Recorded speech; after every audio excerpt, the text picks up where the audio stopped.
Pagtungtong ng ika-7 buwan ni baby ay tutubuan na siya ng kanyang baby teeth. Unang tumutubo ang sa itaas na mga ngipin. Sa loob naman ng 1 taon at 8 months ay nagsisimula na rin tumubo ang sa ibabang parte. Bago natin simulan ang video na ito, huwag kalimutan mag-subscribe sa aming channel para sa mga health and love advice at huwag kalimutan pindutin ang bell button para lagi maging updated sa aming mga bagong videos. May mga paraan naman na maaaring gawin para mabawasan ang sakit na nararanasan ni baby dahil sa namamagang gilagid at pagingipin.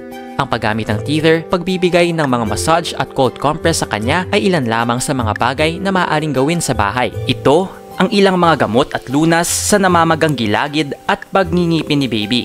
1. Cold compress. Ang isa sa simpleng paraan para maibsan ang sakit na dulot ng pangingipin ni baby ay cold compress. Kumuha ng soft baby washcloth at ilagay sa freezer ng 20 hanggang 30 minuto. Kung ito ay malamig at matigas na, idampi ito sa gilagid ni baby o kaya naman ay hayaan siyang isubo ito. Siguraduhin lamang na ang laki nito ay hindi malulunok ni baby. 2. Gum massage. Maaari ring imasahe ang gilagid ni baby. Siguraduhin lamang na malinis at nakapaghugas ng kamay na gagamitin sa pagmamasahe ng gilagid. Ito ay makakatulong mabawasan ng sakit na nararamdaman ni baby. 3. Breast milk. Ang pag-freeze ng gatas ng ina ay maaaring makatulong na mabawasan ang pamamaga ng gilagid ng iyong anak. Ibuhos ang gatas ng ina sa isang ice cube tray at i-freeze. Kapag nagyayelo na, durugin ang mga ice cube sa maliit at ilagay ang mga ito sa isang teething mesh o baby feeder. 4. Gumamit ng essential oil. Ang paggamit ng essential oil ay magdadala ng ginhawa sa pakiramdam ng iyong anak. Ang lavender oil at chamomile essential oil ay ligtas gamitin. Ipahid ang essential oil sa jawline ni baby gamit ang 0.5%